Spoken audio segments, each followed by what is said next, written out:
One of the biggest problems that we face as millennials and Gen Zs today is that housing seems almost unaffordable for most of us. It's because of a combination of factors, including less houses being built, increasing interest rates, increasing inflation, and obviously the house prices going up. All in all, I feel that millennials and Gen Zs have it far worse than our elder counterparts when it comes to owning property, or even in some cases renting property. We are seeing homelessness rising across the West as well. So in this episode, we are going to talk about how much house can you really afford? How much should your housing expense look like? And is it really realistic to be living up to those numbers? First, let's talk about the 30% rule, which is applicable to most people who want to rent. What the 30% rule says is that you should be spending at a maximum of 30% of your gross income on your housing expenses. For example, you earn $6,000 a month, your maximum spend on your housing, inclusive of everything, should be 1.5K.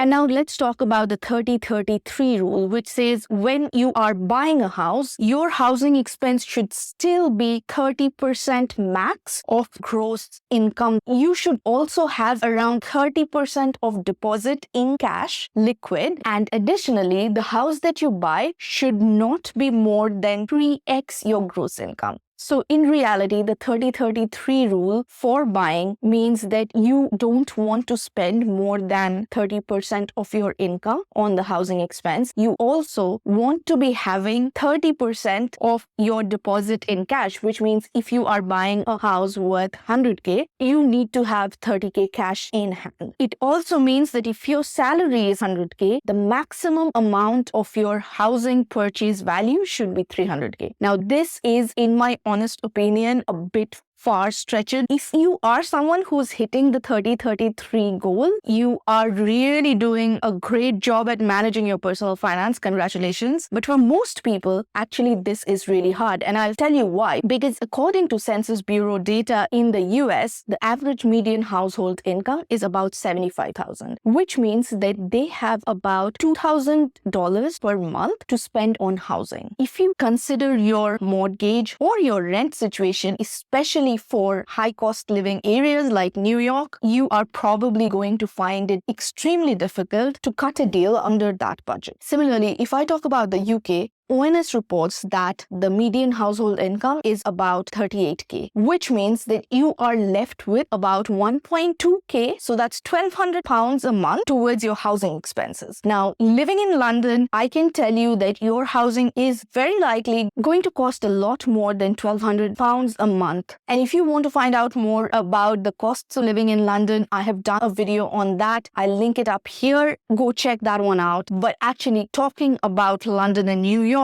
I think one of the key critical things that we want to keep in mind about our housing situation is where in the world we live, which country and which cities in that country. Tier 1 cities like London and New York are always going to be more expensive than Tier 2 cities. So if you throw in a high cost of living city into the mix, you are probably going to really struggle with a lower income. Of course, that's not all. You also need to have some other considerations while budgeting how much your housing expense should be. And one of the key factors in that is the situation of the other debts that you have in your life. That could be credit card loans, that could be student loans, that could even be childcare costs, and so on. So there's another rule, which is the 28-36 rule, which says that your housing expense should not exceed 28% of your gross salary, and in total, your debt should not be more than 36% of your gross income. This is really interesting because most of the lenders out in the market will want to give you a loan which will be 5x of your income. However, it's not always in your best interest that you end up putting all that you can afford to pay back into one basket of housing. The reason I say this is because lenders don't really worry about you saving money elsewhere for your retirement. And having worked in credit for a number of years, I can tell you that lenders only care about your solvency. So if they know that you are a creditworthy customer, you are likely to pay back the loan, they will give you the loan because it's in their interest, it's their business to actually give you as much money as they can give you safely. However, the challenge is that if you borrow as much as you can, you end up not saving enough money towards your retirement funds and not paying other important debt like your credit card loans, like your student loans and so on. So actually, I really like this thumb rule of saying 36% of my gross income is a max of debt that I'll take on. Beyond this, I need to save my money for my retirement, for my children's education, for other things in life. I don't want to be putting all my money towards my housing. The second consideration, of course, is your income. And I've said this multiple times, the fastest way to actually spend more money and save more money simultaneously is to grow your income. Now, of course, when you start talking about the 30-33 rule or the 28-36 rule for a person who has a 100K income versus a 300K income versus $1 million a year income, their housing situations are going to look very different. The ratios that they can play with will look very different. If you are indeed earning $1 million a year, you don't really need to be considering the 28-36 rule or the 30-33 rule. You can play around with your housing expense as appropriate for your level. However, for most of us who are earning more modest salaries, the best and the easiest way to increase how much we can spend on our house is by growing our income. And if that's something that you are considering, one of the easiest ways to grow your income is to, you guessed it, get a higher paying job. And if you are someone who is considering looking out for a higher paying job, I'll link down my free resources below. I have gone through 3 job search hacks within my community. I'll put a link down below in the description box. Go check it out and I will see you inside in my email list. The third thing to consider, of course, are the interest rates in the economy. Of course, in the past 6 to 8 months, interest rates have gone up.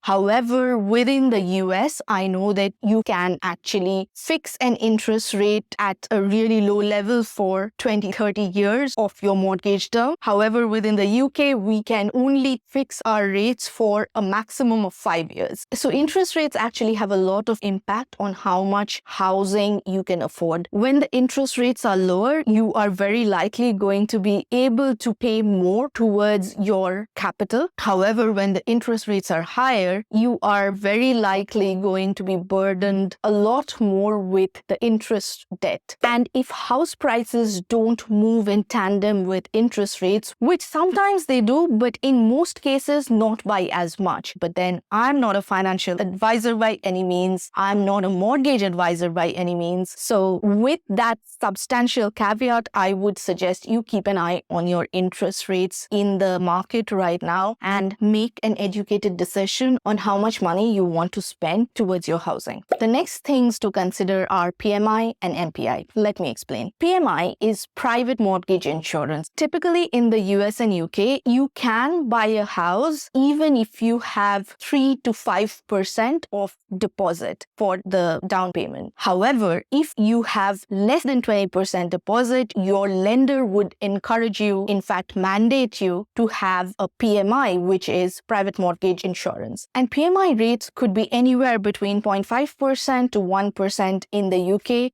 And this is to protect the lender in case you were to go bankrupt or insolvent. What you, however, need to understand is that PMI expense does not build equity in the house. So if you have 20% deposit, consider putting that in so that you are building equity in the house. Of course, there are cases when it's not as wise to do that, especially when your interest rates are much lower. But as a rule of thumb, if it was me in my financial situation, I would probably go ahead and put in 20% of down payment. Of course, like I said, I'm not a financial advisor, so if you have any questions regarding this stuff, please go and speak to a financial advisor. Now, coming to MPI. MPI is slightly different. MPI is mortgage protection insurance, which is there to protect the buyer if they were to fall sick, or become insolvent for whatever reason. Typically, MPI covers you for about 2 years and pays up to about 60 to 65% of your monthly income, which means you can still keep putting money towards your mortgage payments and you'll still have a roof over your head. So MPI is protecting yourself, PMI is protecting the lender. Of course, there are different sorts of PMI as well, which is borrower paid, meaning you pay the PMI. You could also opt for PMIs which are single premium, so you pay an upfront PMI and they'll take care of the rest. There's a third category where the lender pays the PMI and they charge you back. So typically your interest rates will be higher because the lender's paying the PMI, and when the lender pays the PMI, you can't renegotiate the deal to a lower interest rate when your deposit or your loan to value reaches 20%. Whereas in the first or the second case, you can build in those clauses that you actually are going to stop paying PMI when your loan to value reaches 20%. And then the final case is where the lender and the borrower split the premium. This is yet another way of getting some insurance onto your property. So those were the different things around PMI and MPI that you want to keep in mind while purchasing a house. And finally, I have to say that was a lot of information that I threw at you, quite dense information. So if there was any part that you want to go over, do that. If you are someone who's considering buying a house, I've done a video on buying versus renting. I'll link it up somewhere here. Go check that one out because I've gone into huge amounts of detail about compound interest and what it really means to actually buy versus rent in what sort of cases. So